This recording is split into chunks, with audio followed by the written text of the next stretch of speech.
Democratic liberty यानी लोकतांत्रिक स्वतंत्रता में मैं डॉक्टर अखिलेश कुमार आपका हार्दिक स्वागत एवं अभिवादन करता हूं। दोस्तों, आज आपके बीच एक ऐसे तथ्य को लेकर मैं आया हूं जिसका जानना हम सब के लिए बहुत आवश्यक है, अति आवश्यक है। वो फैक्ट ये है कि हमें ये जानने की जरूरत है कहाँ जन्मा था पहला जीव, पहले जीव की उत्पत्ति कहाँ हुई थी। ये बहुत महत्वपूर्ण बात है। हम सब जीव हैं, जंतु, पादप, कवक, पेड़ पौधे, बहुत सारे जीव हैं इस पृथ्वी पर, लेकिन पहले जीव की उत्पत्ति कहाँ हुई थी ये जानना अति आवश्यक है। विज्ञान के अब तक के सभी प्रयासों के बावजूद पृथ्वी के बाहर किसी स्थान पर जीव के होने की पुष्टि अभी तक नहीं हो पाई है। पृथ्वी पर एक कोशिकीय, बहुकोशिकीय, कवक, पादप, जंतु आदि लाखों प्रकार के जीव पाए जाते हैं, मगर वैज्ञानिक इस बात पर सहमत हैं कि इन सब का पूर्वज एक ही था।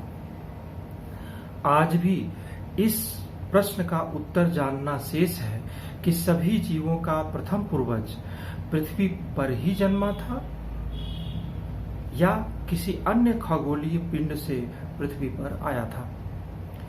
प्रथम जीव की उत्पत्ति में ईश्वर जैसी किसी शक्ति की कोई भूमिका रही है या यह मात्र प्राकृतिक संयोग की देन है। प्रथम जीव की अजीवात जनन यानी निर्जीव से सजीव की उत्पत्ति को समझाने वाले ओपेरिन और हाल्डेन के विचारों को भी जोरदार चुनौती दी जा रही है। लगभग सभी धर्मों में विशिष्ट सृजन की बात कही गई है।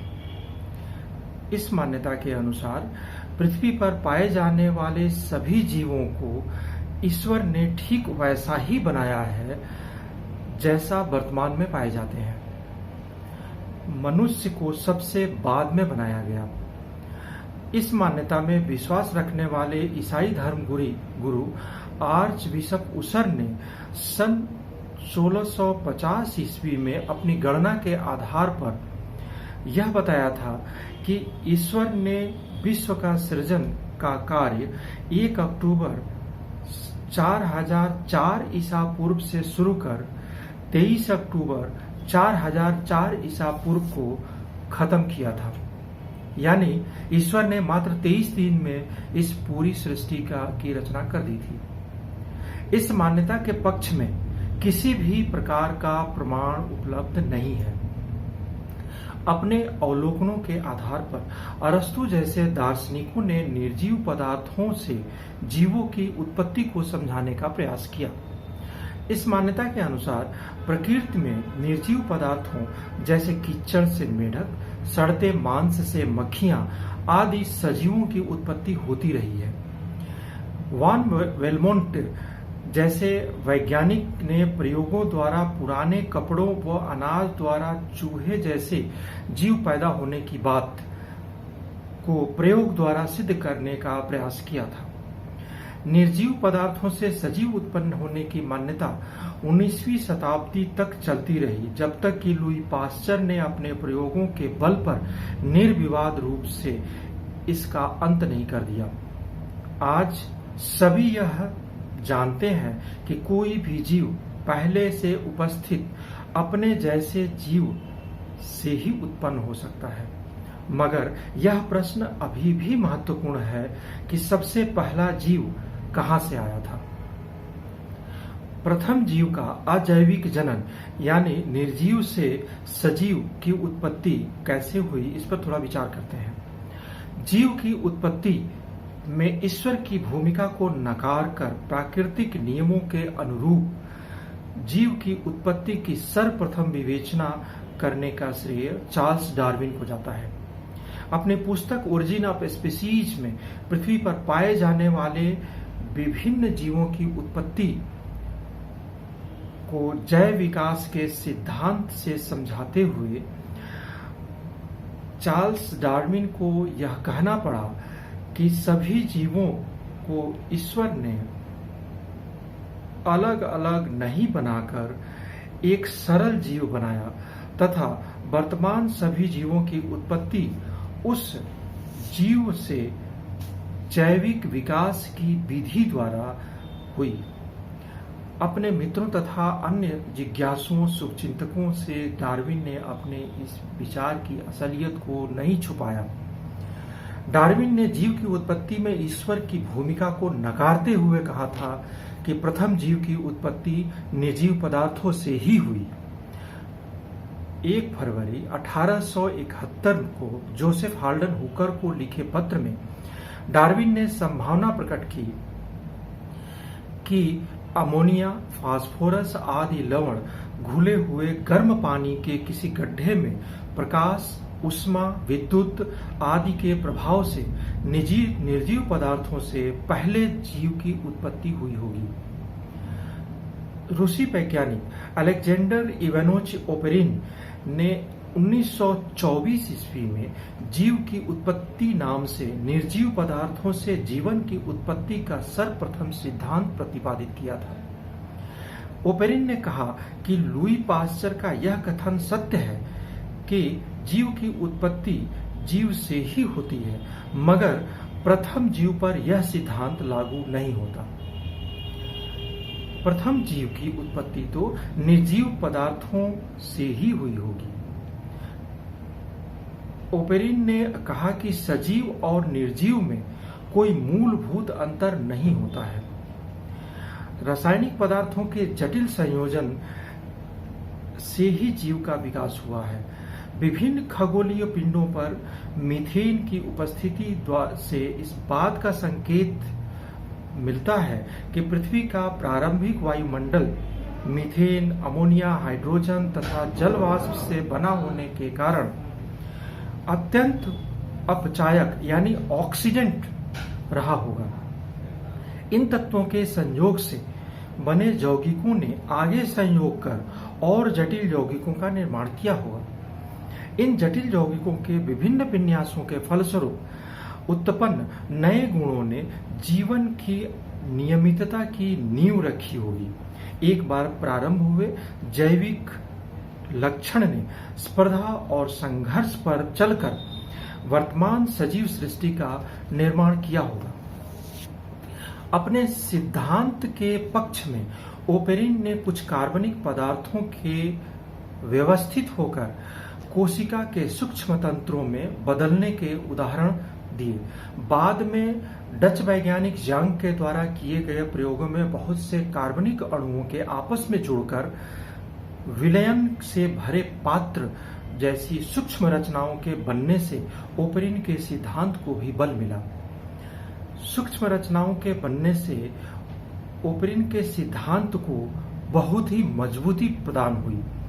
कार्बनिक अणुओं की परत से बने सूक्ष्म पात्रों के ही इसी सूक्ष्म पात्रों को ही डी जुंग ने कोअसर्वेट का नाम दिया। कोअसर्वेट द्वारा परासरण जैसी क्रियाओं के प्रदर्शन के कारण ही इन्हें उपापचयी क्रियाओं का आधार मानते हुए जीवन के प्रथम घटक के रूप में देखा गया। ओपेरिन का मानना था कि आदि समुद्र में अनेकानेक कोअसर्वेट बने होंगे तथा उनके जटिल संयोजन से ही अचानक प्रथम जीव की उत्पत्ति हो गई होगी। सन 1929 में जेवियस हाल्डेन ने ओपेरिन के विचारों को और विस्तार दिया। हाल्डेन ने पृथ्वी की उत्पत्ति से लेकर सुकेंद्रकीय यानी कॉन्सेंट्रिक कोशिका, सुकेंद्रकीय कोशिका की उत्पत्ति तक की घटनाओं का 8 चरणों में बांटकर समझाया। हाल्डेन ने कहा कि सूर्य से अलग होकर पृथ्वी धीरे धीरे ठंडी हुई तो उस पर कई प्रकार के तत्व बन गए। भारी तत्व पृथ्वी के केंद्र में चले गए तथा हल्के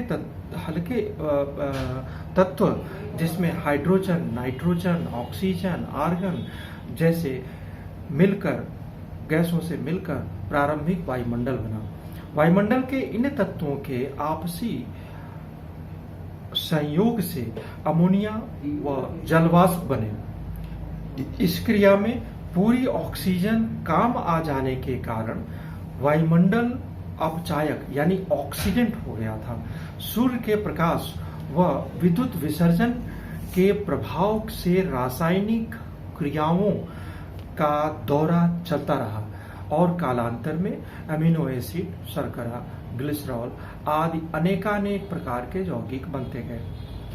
इन यौगिकों के जल में विलय होने से पृथ्वी पर पूर्वजीवी यानी फॉर्मर लाइफ गर्म सूप का विकास हुआ।